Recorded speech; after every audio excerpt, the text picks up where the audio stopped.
A great white may be large enough to swallow a person whole, but it usually doesn't. Louis Bourne's body was found in this rocky cove 6 days to the hour from the time he was last seen surfing nearby. The great white shark is the most awesome and powerful animal in the sea. This prehistoric predator, with its reputation as a man-eater, has fired people's imaginations for thousands of years. Sort of before my unbelieving eyes, the tail went up, went down alongside of him, he disappeared and was gone.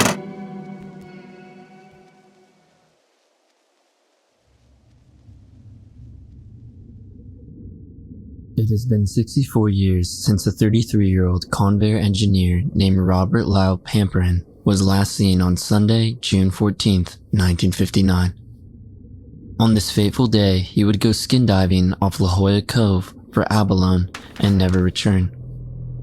The following Monday morning, the San Diego Union would carry the following headline: "Skin diver feared dead in shark attack here," with the claim that he was accompanied by a friend, Gerald Lair.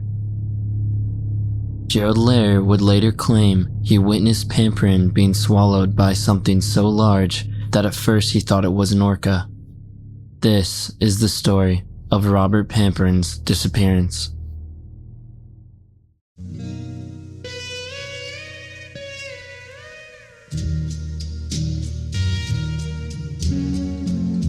Although local newspapers existed in the mid-1800s, shark attacks were rare, and, except for this incident, the worst thing to happen to victims were severe lacerations. And although Jaws would later change the way people view sharks for many years to come, it would not be released until late 1975, almost 15 years after this incident. During the 1950s, it was so unusual to hear a person mention horror when speaking of sharks, or even to have disturbing thoughts about what lurked beneath them. It was only the harmless leopard sharks that dwelled in the cove's waters that most people had an association with sharks prior to this incident in 1959. In fact, people came from all around the state to see the leopard sharks in La Jolla Cove, so living there was seen as an inviting and profitable place to share with the leopard sharks.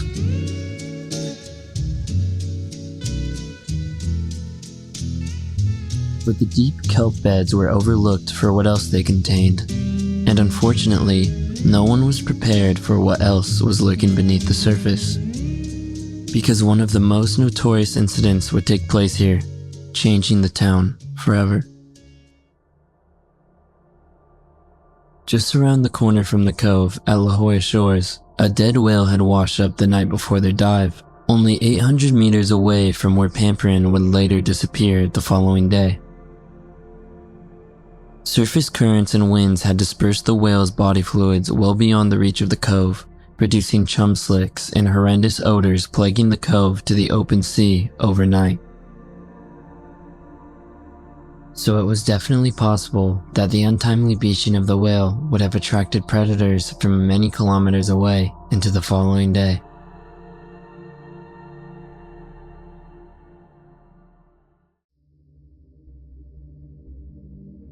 A former lifeguard, student at San Diego State University, and eventually Convair astronautics engineer, Robert Pamperin was fondly referred to by many as Bob.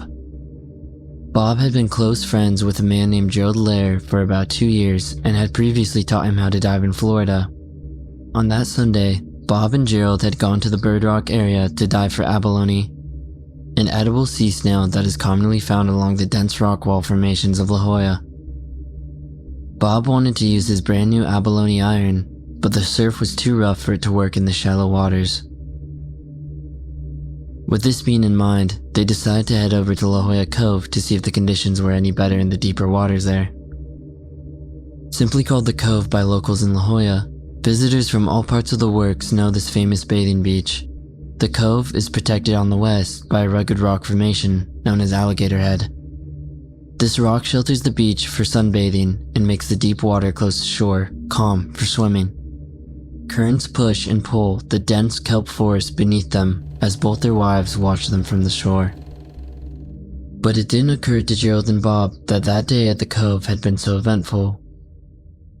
An hour before their dive, a Navy diver cut himself on a rock and spilled a significant amount of blood, compounding the already dangerous shark-attractive smell coming from the whale carcass. Further complicating matters, the same area holds a rookery of harbor seals, a known prey of several apex predators, and spearfishing had taken several yellowtails from the same area that day. We were only wearing swim trunks, swim fins, and masks. The surf of the cove was really big, so we decided to go off Alligator Rock, one at a time. Bob went off first after a big wave had just passed, and he swam out past the surf line. With Bob 30 to 40 meters from Alligator Rock, Bob and Gerald had drifted away from each other by 10 to 15 meters between a kelp bed. Unexpectedly, Gerald suddenly heard Bob yell out a cry for help. Turning quickly in the direction from which he heard the voice, he saw his companion, upright and stretched unnaturally high out of the water, with his mask missing. Thinking he might have a cramp, Gerald began frantically swimming toward his friend in an effort to save him. As Gerald approached Bob, he quickly dived under the water. Suddenly, everything was moving in slow motion. I dove where I thought I'd seen him, and I saw his face and upper torso a few feet away in a reddish-brown haze. I heard a loud voice in my head shout, "Don't move." I hung there for what seemed an eternity. He watched in disbelief as his friend slowly disappeared beneath the surface of the crimson water. Startled, Gerald quickly dived beneath the surface to see Bob in the jaws of a shark he estimated to be 20 feet in length. So large, in fact, that at first he thought it was an orca. Gerald watched in horror as the shark dragged Bob to the bottom of the cove. Unable to scare off or even faze the shark, Gerald swam back towards the shore. I panicked and practically started running on the water toward the beach. When I saw Bob, his lower half was already gone. The shark had apparently eaten his lower part and was ready to swallow his upper torso when I got there. I didn't mention that at the time because I didn't want to upset Bob's wife any more than necessary. When Gerald shouted for help, a Bitz, who was picnicking at the time, swam out of the cove to assist Gerald back to the beach. In his retelling of what he had witnessed, his face was ashen white and his eyes were enormous. The attack was reported to local authorities after lifeguards reached the shore. In less than an hour, 10 highly qualified scuba divers, including Conrad Limbaugh from Scripps Institution of Oceanography, searched the attack location for about 2 hours, but were unable to find Bob. United States Coast Guard helicopter pilot Harold B. McDuffie observed a blue swim fin floating at the surface as well as a dead seal or sea lion, but no sharks were present in the waters. A few hours after the attack, Bob's inner tube containing 2 abalones was recovered from La Jolla Beach and Tennis Club. A few days after the shark attack, a swim fin bearing what appeared to be shark teeth marks washed ashore on La Jolla Shores Beach. As a result of its initials, Bob was identified as its owner. In spite of this, few beachgoers accepted the fact that Bob had been killed by a white shark. Rumors began circulating about love triangles and insurance fraud. This doubt persisted in the town for many months after Bob's death. A man who was at the cove that Sunday afternoon in 1959 stated that he still refused to believe that Bob had died.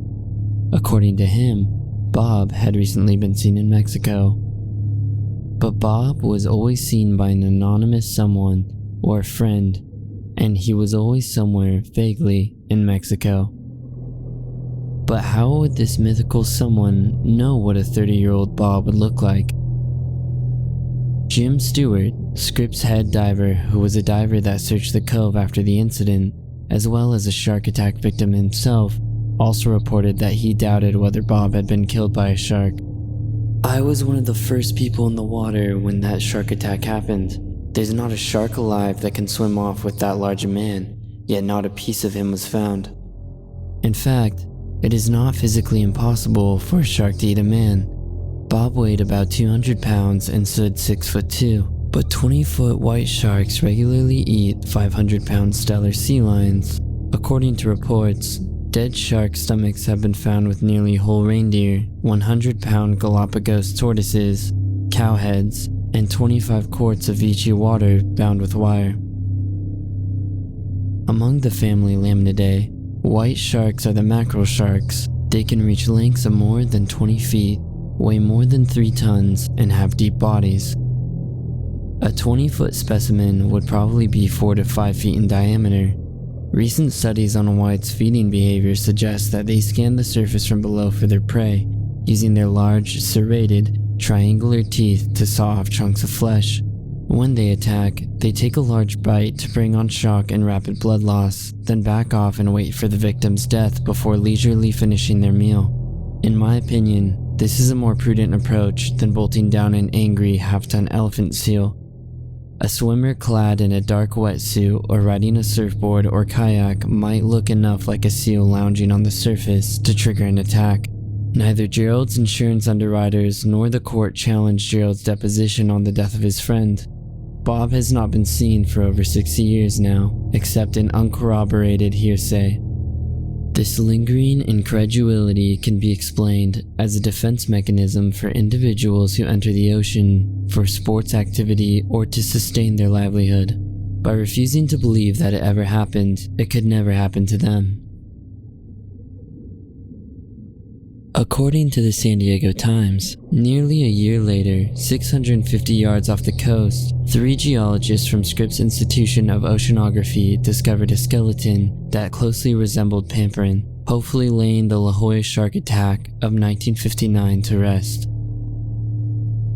As of today, what was once known as Alligator Rock has crumbled and washed away over time. However, Bob Pamperin's tragic tale will never be forgotten.